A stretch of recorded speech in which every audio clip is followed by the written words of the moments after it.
After the armistice, the guns went silent across Europe. But not in Berlin, where Germans were fighting Germans. News of the loss by the fatherland had come as a shock to Berliners, and now the old order was gone. In its place came chaos.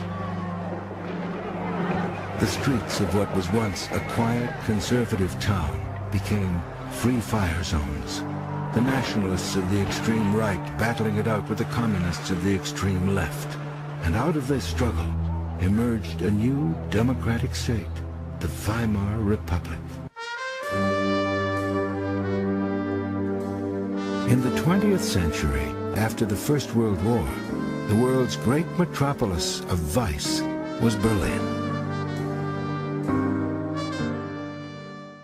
Berlin in the 1920s was the sex capital of Europe. Falling in love again, never wanted to. What a girl to do, can't help it. If you knew what to look for, you could find anything known to man in the sexual world was available on the streets of Berlin.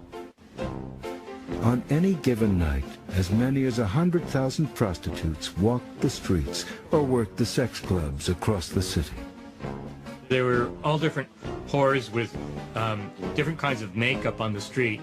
For instance, one was called Mutzi.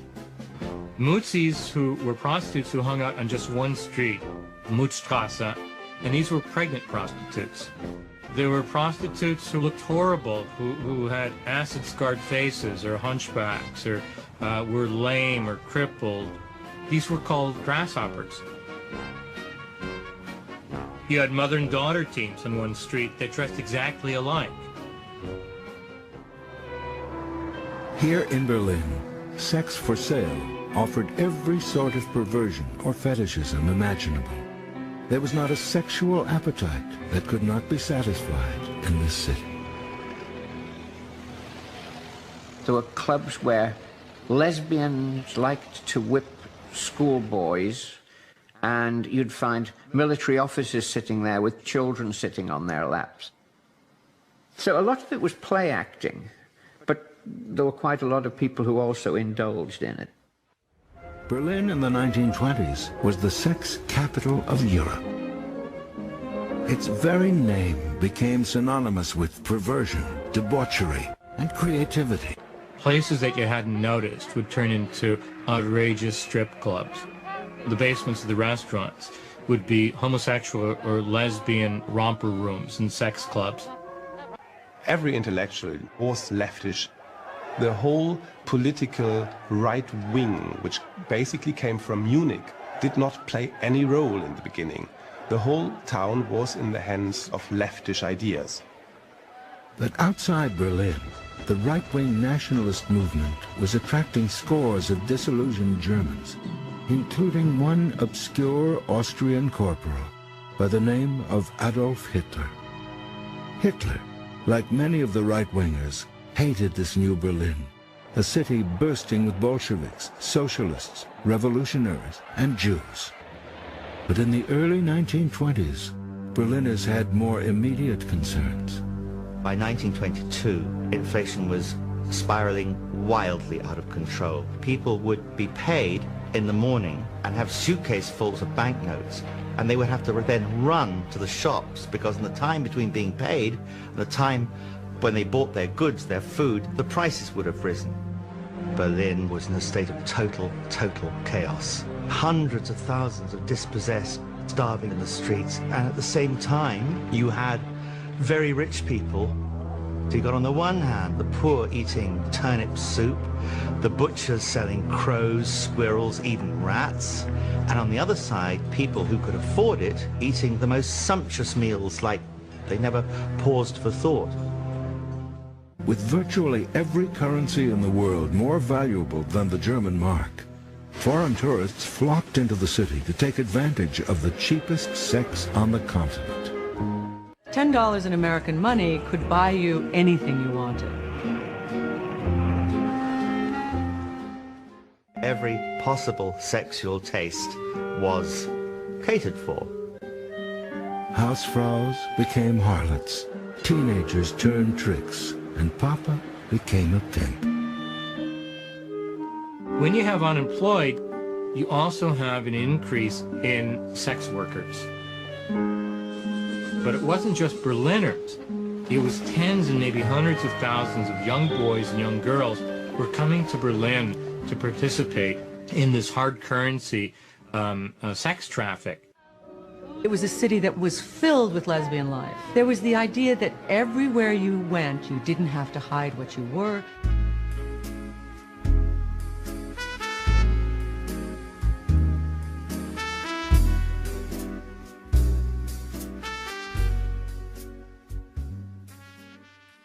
When it came to sex, Marlene Dietrich could be omnivorous. As long as she found them attractive, she couldn't care less if her lover was a man or a woman. Dietrich was an omnipotent sexual figure. She was an icon for gay women around the world at a time when there was no one else. With this new anything goes attitude, Berlin overnight replaced Paris as the center of hedonism. That's why people saw Berlin as the Babylon of the 20s. Things that had been considered to be immoral, amoral, whatever, became irrelevant, and anything went. Drugs were readily available in Berlin. Every variety of drug, morphine, cocaine, opium. The morphine and the cocaine you could probably get prescribed by your local doctor or pharmacist. Opium was widely available, and also drugs were used in sexual science. Sexual scientists were very interested in the effects that, for instance, morphine would have on the orgasmic rate of a lesbian. So there was a complete scientific culture. Berlin had become the center of sexual experimentation.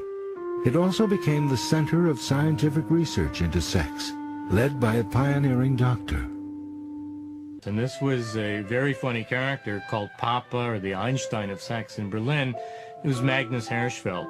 Hirschfeld was a queer, Jewish, social democrat who really defined the liberal spirit of Berlin. The crusading doctor for sexual freedom was also the founder of the world's first institute devoted to the scientific study of sex. You could go and look at various fetish items. For example, he had these trousers that if you wore a trench coat, you could walk around Berlin. It looked like you had pants on because the lower parts of the trousers were there, but then you had nothing on above them, and you could flash this way. This was thought to be very titillating, very amusing. So it was this sort of thing you could see in the Institute for Sexual Research. Unlike his fellow doctor in Vienna, Sigmund Freud, Hirschfeld advocated the radical notion that human sexuality could be studied without imposing moral judgments. Hirschfeld's also credited with operations and surgeries of sex change and sexual rejuvenation. He had a clinic for people to be consulted about sexual problems. But Berlin's reputation as a hotbed for the new and risque was not just limited to its bars and bedrooms. They also streamed into the city streets and clubs of Berlin. From all across Europe, artists, writers, and intellectuals with homosexual leanings were drawn to this metropolis. Berlin was unquestionably the most open gay city in the world. It attracted first W.H. Auden, the great British poet, and then his friend Christopher Isherwood. Auden came first, was interested in the gay scene there, and talked about Berlin being a bugger's paradise. Christopher Isherwood, fed up with Cambridge and an England openly hostile to homosexuals, chose to move to Berlin. His novels about the wild side of life in the city and its cabarets were eventually turned into a hugely successful stage play and movie. There were about 160 completely different lesbian and gay male nightclubs and lounges. Unlike most cities, with their one red light district, Berlin's erotic clubs were scattered throughout the vast metropolis. Bizarre sexual fantasies of domination, were turned into works of art, while they would indulge in a wide variety of strange sexual experiments involving violence and death, all in the name of art. In 1928, a Nazi propaganda sheet denounced Berlin as a melting pot of everything that is evil.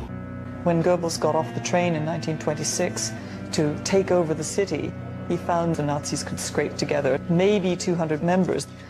And the communists at that point had about 250,000. And they didn't particularly take to a group of people who came in from outside and said that everything that the city had stood for was all of a sudden to be abandoned or to be considered decadent or to be pushed aside.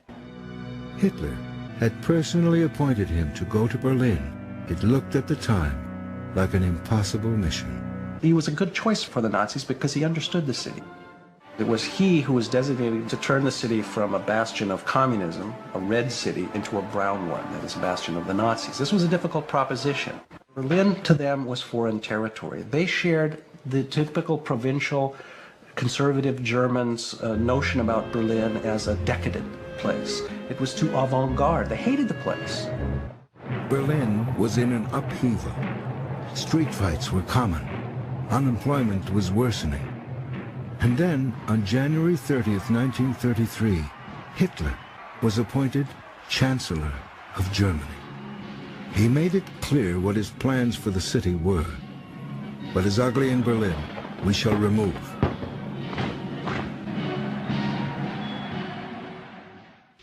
What happened in '33, especially, was that the gay Berlin dive bars started to be raided. Those things were allowed to kind of exist under the radar for up until 1933, really. The Nazi police started paying attention to the dive bars. They were harassing the customers. They were closing them down. You might get arrested. The El Dorado, home to some of the most famous transvestites in the city, was taken over and turned into Nazi headquarters. And Goebbels sang out the name of every book as it was consigned to the flames. Legend has it.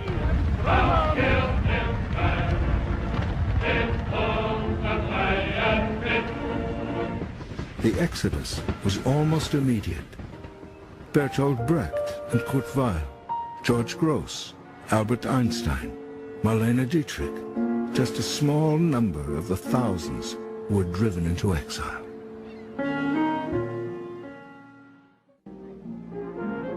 Berlin, for a short 14 years, had been a crucible of history, brimming with a volatile mix of sex, arts, and politics, laced with disillusionment and spiked with decadence.